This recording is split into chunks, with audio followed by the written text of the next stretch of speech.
Good evening and welcome. I'm Kelli Richards, CEO of the All Access Group and the host of All Access Radio. As a highly sought-after consultant, super connector, and trusted advisor, I connect innovators and influencers from Silicon Valley with the content creators and storytellers in Hollywood. As a trusted advisor, I transform the quality of people's lives. And I'm also the author of the best-selling ebook, The Magic and Moxie of Apple, An Insider's View. Tonight's guest on the show is Jared Cohn. Jared is an award-winning writer, director, and producer, specifically in the sci-fi and horror genre, with such credits to his name as Atlantic Rim, Buddy Hitchens, 13-13-13, Born Bad, Jailbait, and the last Sharknado movie. This year alone, Jared has released 5 new films, all very different in style and tone. The first, Wishing for a Dream, is a personal project that Jared collaborated on with real-life partner, actress Sarah Molecule Lane. The second, Little Dead Rotting Hood, is Asylum's take on the classic fairy tale. March sees the release of his film God's Club, starring Corbin Burnson, Stephen Baldwin, and past AAR guest Lorenzo Lamas, AAR, of course, being All Access Radio. We just had Lorenzo on recently. Oh, cool. And just recently we saw the release of the action movie The Horde, as well as Death Pool, an American Psycho-esque thriller. Jared produces most of his work via his company, Traplight Media. Welcome to the show, Jared. It's great to have you. Thank you so much for having me on the show. I'm honored to be here. And yeah, very cool that Lorenzo, he was great to work with. Great guy. I'm glad. Yeah, we just talked with him recently, and of course, you know, he shared his experiences with Ian as well on Sharknado. You know, Jared, having a trusted advisor is so important, and I wonder as we get started if you could maybe share with our listeners a couple of people that might have been your mentors along the way. Yeah, definitely. I mean, I think less of a, I guess the word mentor might not be the right word, but, you know, I learned a lot from my father and my brother and my mother as well. But yeah, never had the sort of traditional. When I think of mentor, for some reason I think of like a person who just sort of wants to just help and without expecting anything back. Fine. I call it trusted advisor. What I mean, the way I operate in that way is it's a strategist, a collaborator, a sounding board, a true advisor, somebody who can help you make good decisions, think through obstacles, move things out of the way, like that. Yeah, no, I think that's pretty much would be my, no one really moved obstacles out of the way for me. Unfortunately, I wish they did. That sounds great. Sounds like you need one. Yeah, I could definitely, use someone like that. But yeah, no, it's been a lot of sort of in the trenches, getting my hands dirty and doing a lot of that sort of stuff myself. In this industry, at least, when it comes to like other stuff like sounding board, yeah, my family has definitely been helpful and supportive in that regard. But yeah, Jared, in my several decades in the tech and entertainment worlds, you'd be surprised how many really successful people don't have one person in their life that they can trust. They have yes people surrounding them, right?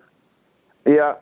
Yeah. And the way I work in that capacity, I tell my clients things that others wouldn't dare share with them because somebody needs to. It's hard to find. It's definitely hard to find. Unless I get, they're going to give it to you straight. And the key word is trust. You've got to be able to trust whoever it is you're working with that they do have your back, and they're not going to go, they're not going to do anything to damage the trust and the confidence you're instilling in them. And that's pretty hard to find, as most people that are really successful find out the hard way. Yeah, it's good to get some of that insight from someone else, because if you're in it, so sometimes you just can't see past. You're so in it that it's hard. You lose your objectivity and your perspective at times. Yeah, exactly, and that could be potentially very bad. That's exactly right. So, just wanted to get your take on that, and I think we've riffed on that. I know you've been obviously extremely busy this year. We're not even we're just barely halfway through the year. And I'm wondering, how did you manage to write and produce 5 films in 2016? It's the last few years, it's really been very high pace, going from project to project to project, which is I'm extremely grateful. I think I just have a strong work ethic and, sort of that very persistent, and I like to think, as, I sort of get better at what I do, that the people, people that will continue to hire me, which has been the case, which I'm very grateful for, and been very good, and it's been sort of nonstop. Some people have trouble getting one film or one project of any kind done in 1 year, let alone 5 things in 6 months. Yeah, I'm the type of guy that doesn't like to be idle. I'm always trying to do more, and sometimes you can't do it all, but you try to do as much as you can, and and then you got to be selective, and it's coming to a point where you sort of got to be a little bit more selective, which is good. I mean, because I'm trying to eventually I'd like to be doing bigger projects that are probably more time consuming than several smaller projects. Yeah, and of course when you get to that point, you're going to need to engage a whole bunch of collaborators to delegate to, people that play to their strengths, and you do what you do best, which is being the visionary and the director. Exactly. Yeah. I mean, you got to delegate. You got to have great people on your team that are trustworthy and are good at what they do. And fortunately, after years of weeding out bad people, I've sort of found a good group of people that I know I can, rely on. And don't you notice that there's a theme with that over time? Like Tim Burton always works with Danny Elfman on his music, and Ron Howard and Brian Grazer have had a partnership for decades. People that you come to trust, that one literally finishes the other sentences. That's pretty ideal. It's really good to have that built on trust over the. Yeah. Exactly. But at the same time, I will mention that it's good to sometimes work with new people and new faces and gain new perspectives on things. So, it's a combination. But definitely, if you're gonna work with someone new, then have like a few familiar faces that you can trust to sort of, if this person is a bad apple, and you don't know that until. Bad apples aren't, you don't pick them. They're not bad in the box, they're bad on the inside. That's a quotable quote. Which of this year's films would you say, Jared, has been the most fun for you in the writing process? I think the most interesting thing that I'm writing right now, which is the Leonard Skinner story. Really? Rolling Stone did a piece on it, and there's only 2 surviving members of the original Leonard. Yes, I know that. I know that. I know that story well.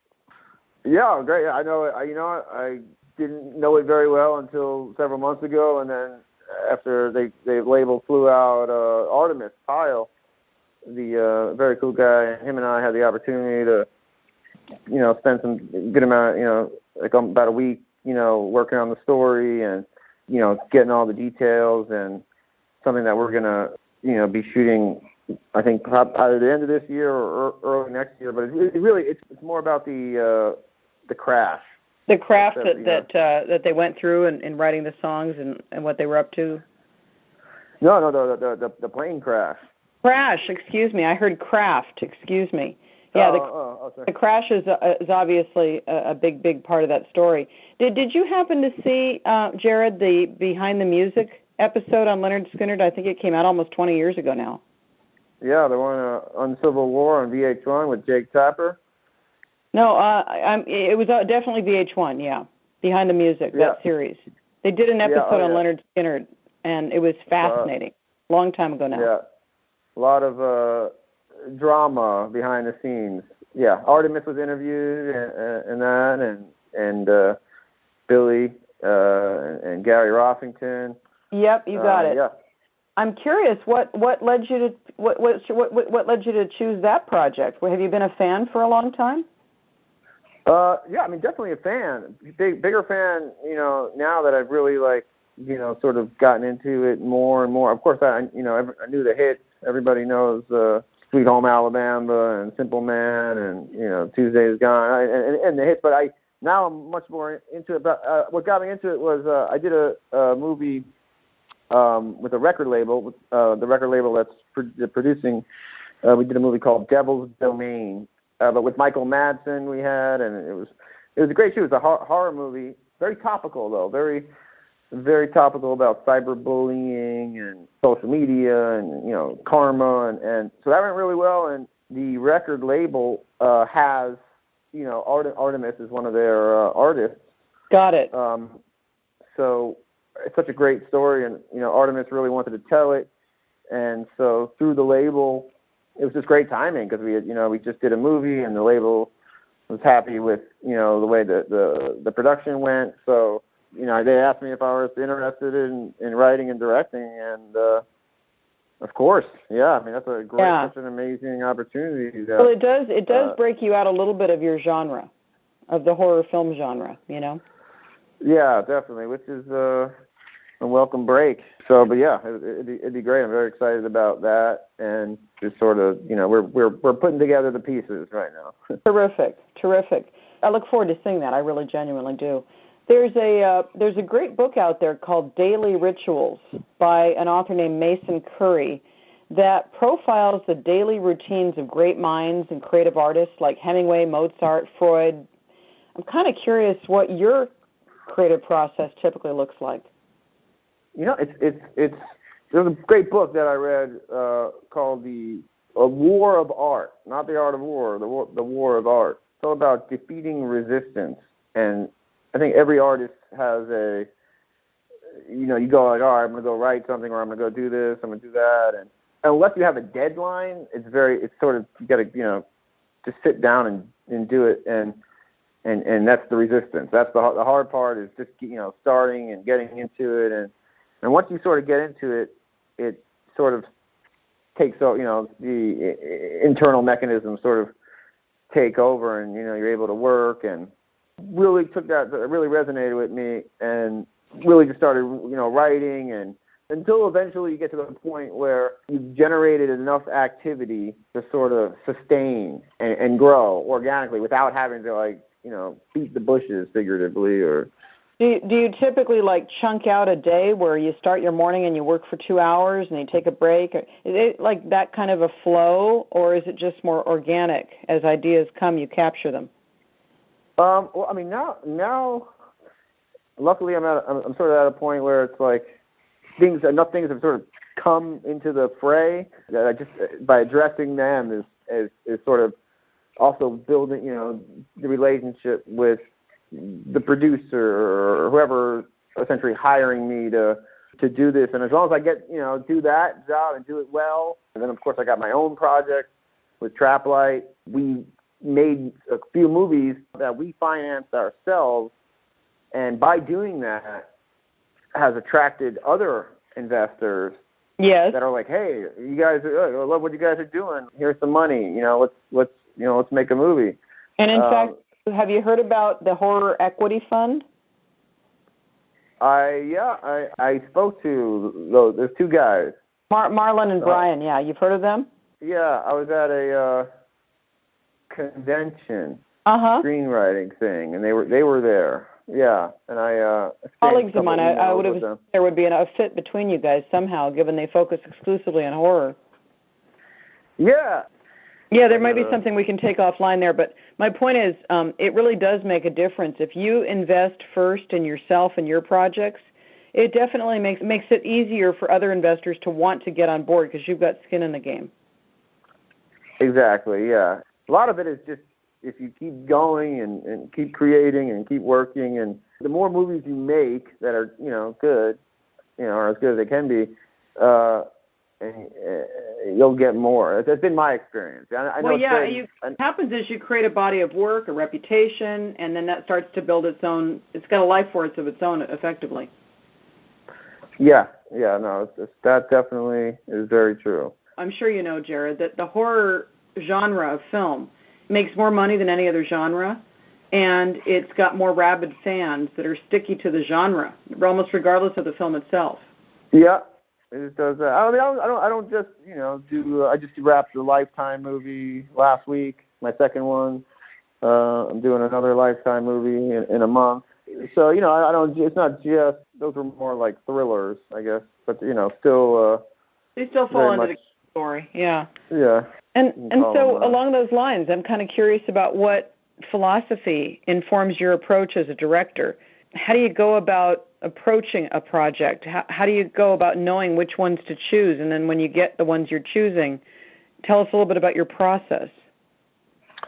It sort of evolves project to project. Like, for instance, I saw Birdman, which is such a cinematic masterpiece that I was really inspired to get some long takes, in the style of that, like in that vein. So that was very much like in my head. I was very determined to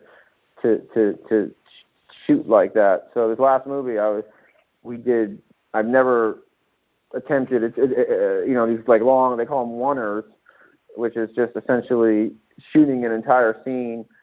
Camera's constantly moving on a steady cam, so it's nice and smooth, and you're not cutting. You're not going in for traditional coverage.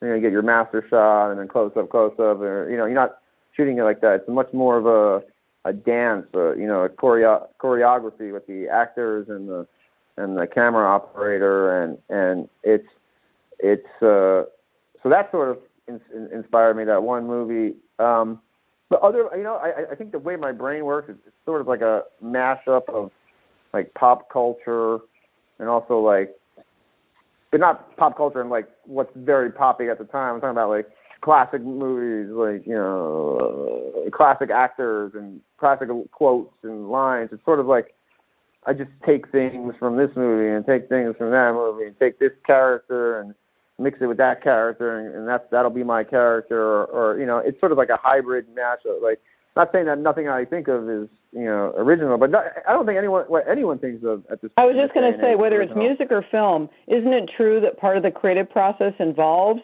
borrowing from some of your favorite inspirations and sort of recontextualizing them and making them your own? Exactly, and that's exactly what I'm doing. Well, you said it perfectly. Nothing is original anymore, which is true. Everything's pretty much been done at this point. I think so. But what makes it unique is how you put the pieces together. What your style evolves into, if you like. Exactly, how you spin it. Yeah, definitely. Yeah. And, Tim Burton has a style. Spielberg has kind of a style. All these different directors that you would admire have many times they have a theme that they tend to align with. Yeah, definitely. And that evolves over time. Scorsese, on and on. Now, I understand that Death Pool is about a man who inexplicably likes to drown beautiful women. And I'm curious to hear where that idea came from and whether there's a deeper message in the film. Well, that idea, I was living at this house in the original title of that movie was called The Valley Drowner, and actually we made the movie, and so I was hanging out with my old housemate. I was living with a good buddy of mine, John Mayer, not the John Mayer, he's also a producer, but his name is John Mayer, Meher, and we were just hanging out, I think it was like a Sunday, I think we were having a couple drinks by the pool, and coming up with these crazy ideas, and we landed on a guy that just drowns people in their pool, and it's like a serial killer, and that was sort of where the idea formed. I was like, that's great. I ran with it. I wrote the script pretty quickly because it was sort of a fun script, and you needed a reason why he does what he does. Mm-hmm. So you sort of the movie opens with his babysitter. Family goes away, and the babysitter comes over, and she's charming, but then it turns out she's completely crazy, and brings him into the pool when he's like a little, brings him into the pool. He's like 8 years old, and sort of holds him underwater, and a few other things happened, but that got cut out, I think, in the movie because it was a little too sexually graphic. But it wasn't really that graphic. It was just the distributor was like, you know what, let's just nix that part, yeah. So. Yeah. We nixed. So they. I love it when your projects get edited out like that with key scenes that you had in mind. Yeah, I thought I didn't think it was that bad. Like it wasn't that bad, but I think they were just sort of playing it safe. But sure. Then we cut to like 20 years later, and he's like really scared of water. Like when he showers, like he just stands at the edge of the shower and like with like a rag, and very scared of water, and like because of what happened to him, and then eventually, like, he's like, he's running out of money. His buddy's like, hey, man, he's getting like, kicked out of his place. His buddy's cleaning pools. And he's like, I'll get you a job, He's like, I know you need the money. And then, he takes the job. And then once he steps in water. And, of course, it's like, I wanted it to be like, it's a horror movie, so it's going to be, like, sexy and fun. And, so like I said, the movie, set in the valley, it's set in, like, adult film subculture. Right. The character like had done like some adult, not a big star, but like him and his buddies were like, are all up in that scene, and just to spice it up. So to basically have a reason. Well, why would there be like all these girls and attractive girls and drugs and all the fun movie stuff? So the whole lifestyle of that subculture, yeah. Yeah. So I tied that in. I think it works. Trailer is online. There's not a release date set. Is there a time frame? Is it later this year, early next? I think probably like April, May next year. Because, okay. I applaud you for doing it yourself because guess what? You get to keep more of the profits. And exactly, yeah. You're in full control of the ancillaries and everything else. It's definitely the way things are moving for a lot of directors. I tell creatives of all stripes, musicians, filmmakers, etc., to the extent you can retain your rights from the get-go, you'll be in the best possible position. So yeah, and it's exactly it adds, and then you have a library that's worth that you own the rights to for licensing and everything else. You're investing in your own films. Yeah. And so there's kind of a metaphor here, I think, about what you're doing yourself with your film and maybe a broader message that makes sense beyond filmmaking. Yeah, absolutely. I think the more that you can do and have control over, the happier you'll be, or the better off you'll be. More satisfied, fulfilled, maybe. Exactly. Yeah. Yeah. Exactly. Definitely. Because if you can do things, and obviously, you're going to have budgetary limitations, or I can't do this because I don't have the money. Of course, that's always going to come into factor. But there are some things you can do that will lead to that. Like for instance, Deathpool. Like that's a movie that we and my two partners in the company, we self-financed, and it's not we did it. We used every trick in the book to keep the cost down. And it looks much bigger than what we spent on it, and that's added. Now because of that, other avenues are opening up, and that was a testament to your creativity, both in the filmmaking process itself and in managing the budgets. Yeah, and that's something we did, and we said, hey, we're going to do this. We're not going to ask anyone's permission. We don't need to wait for so-and-so to give us money or to approve the script or one of 9 million obstacles that can derail a production. So we just said, you know what, if we're going to do this, and we're gonna do it. We're just gonna do it. And I think that's what the point I was trying to have you make. You've just made it. Is that in a world where we are more in a DIY situation, where people have the tools and the capability to go ahead and create their own content and retain ownership of it, I just think we're moving more and more in that direction, and you're an example of that. And then you're accountable. There's nobody to say, well, so and so wouldn't finance my film, or I couldn't get distribution. There's no excuses. You're driving the whole ecosystem, Yeah, exactly. And also putting not many people put their own money into their own movies, which is sort of like the classic line, never use your own money. Which I sort of don't like that idea. I sort of like to have it's sort of empowering to have your own money into it. Yep. And that way you don't have to answer to anybody. And, exactly. And you're investing in you're investing in yourself exactly. and your future. Yeah. Because let's you're creating a body of work is what you're doing, Jared.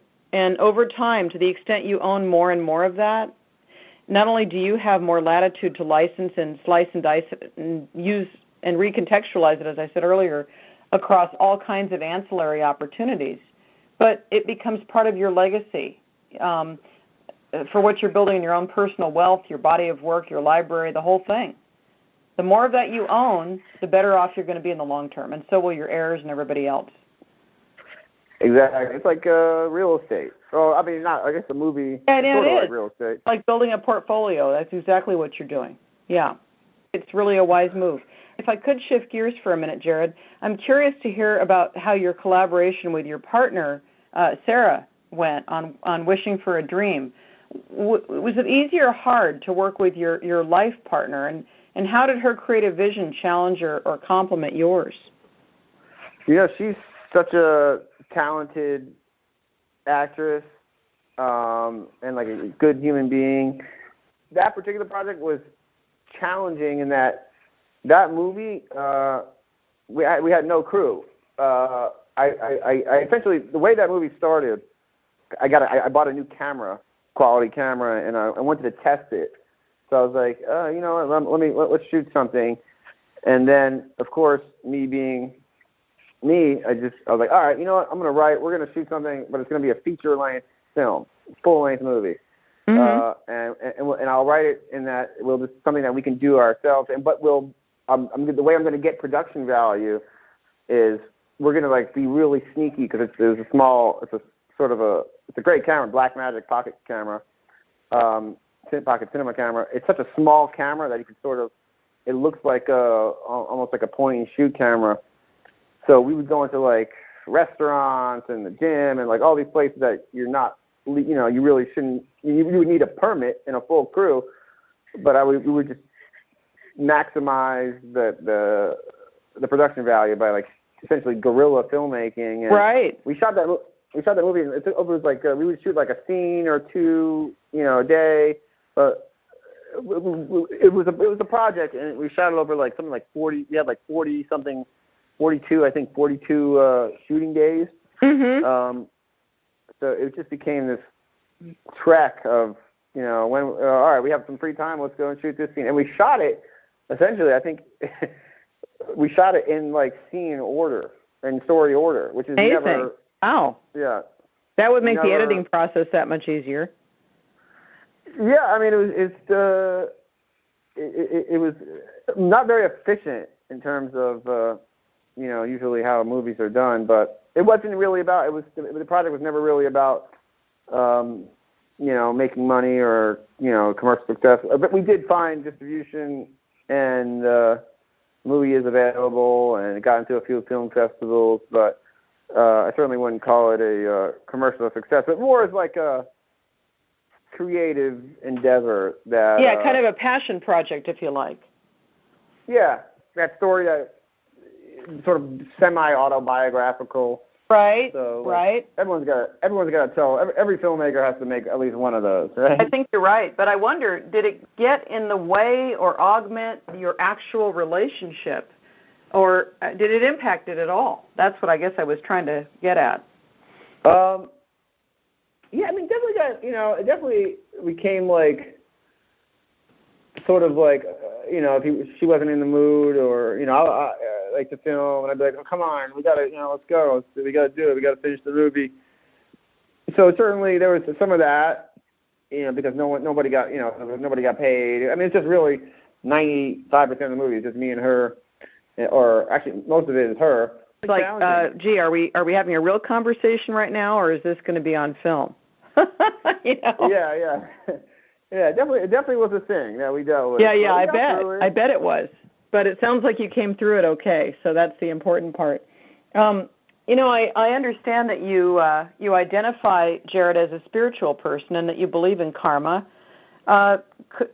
are you comfortable elaborating a bit on your beliefs in that direction and how that informs your work, if it does? Yeah, it definitely does.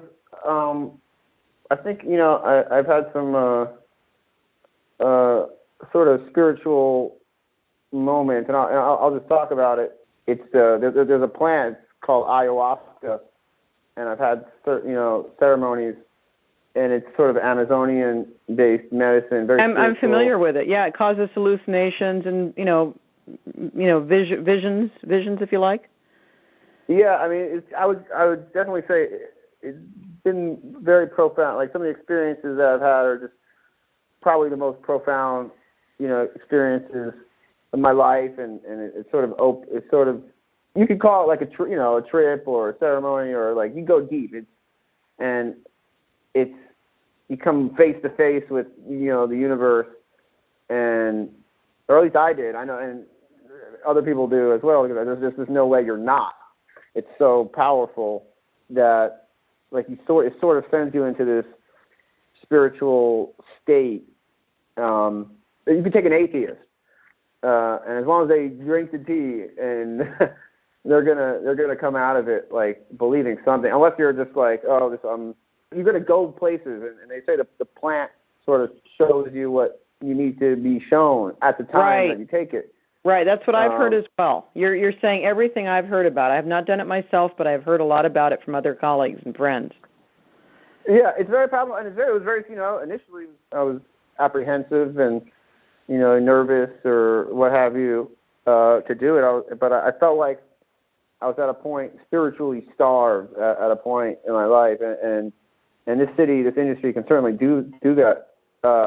Sure. To you, kind of runs you down, and then you sort of need to escape, and by escape I don't mean go to Bali, because wherever you are, your head's going to be there, and you're going to have all the problems that you have. That's right. That's exactly right.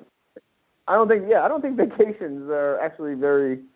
Well, I guess they can be. I just haven't had that experience of being healed or relaxed. In fact, if anything, I go on a vacation, I get more anxious. I'm just sort of an anxious person, but I think that helps me because I'm always like, all right, what do I got to do? What do I got to do? So I'm curious, does the ayahuasca balance that anxiety and frenetic pace for you?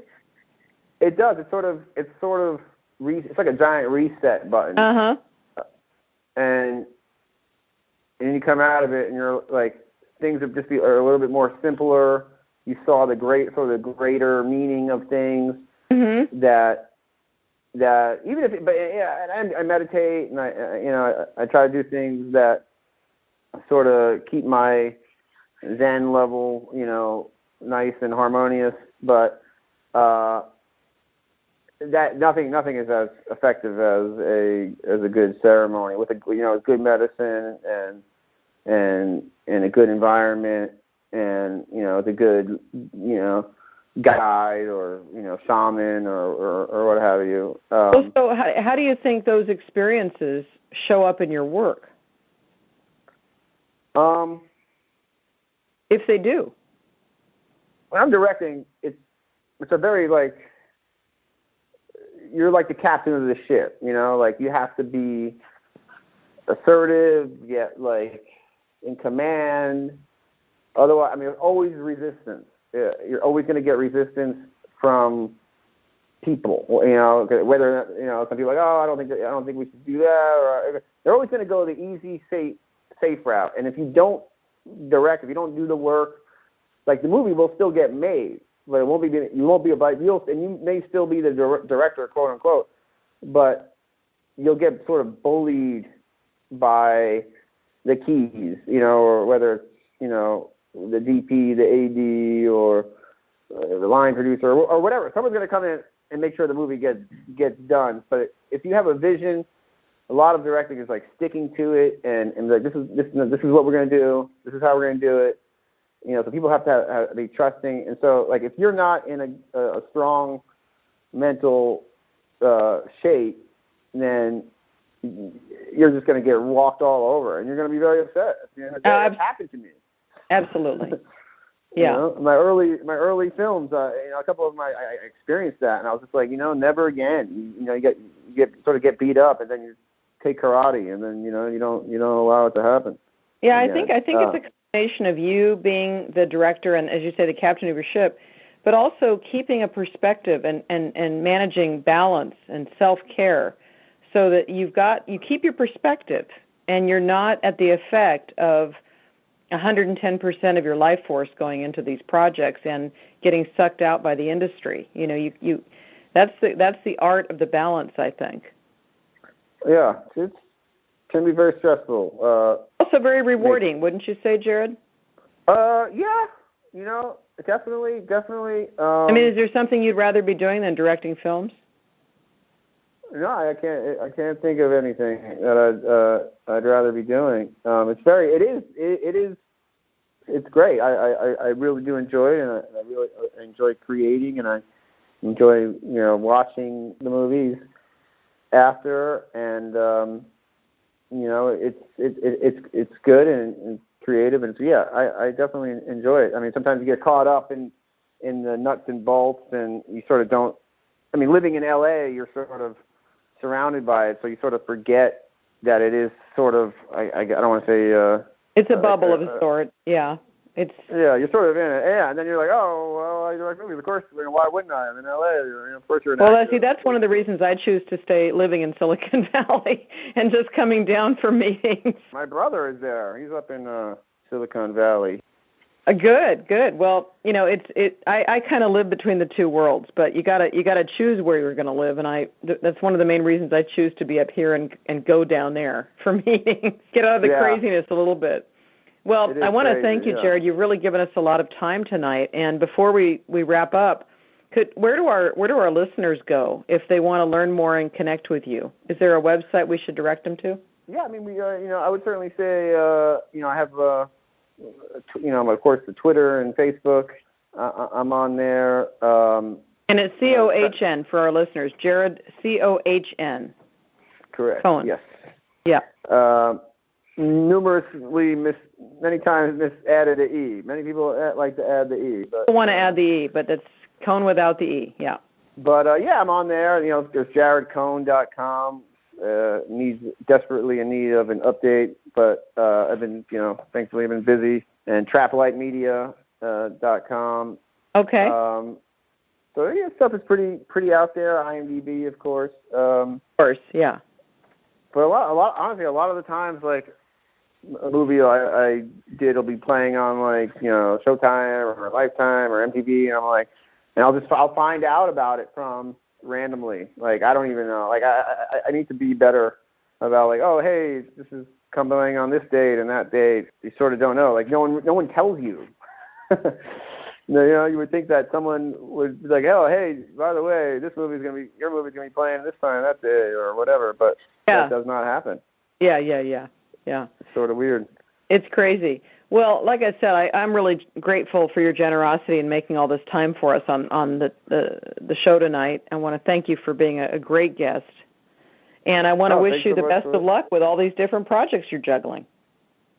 Thank you. And, you too. I wish, thank you so much for having me. And, it was good. It was great. It was much more in-depth in a good way, not just it's the same questions. You have good questions. Well, thank you. That's a tribute to my show producer, Jessica Masters. I always like to thank her, too, on these as we're wrapping up the show. So thanks again, Jared. And to all our listeners, thank you for joining us. We'll hear you all again next week on the next edition of All Access Radio. Good night, everybody.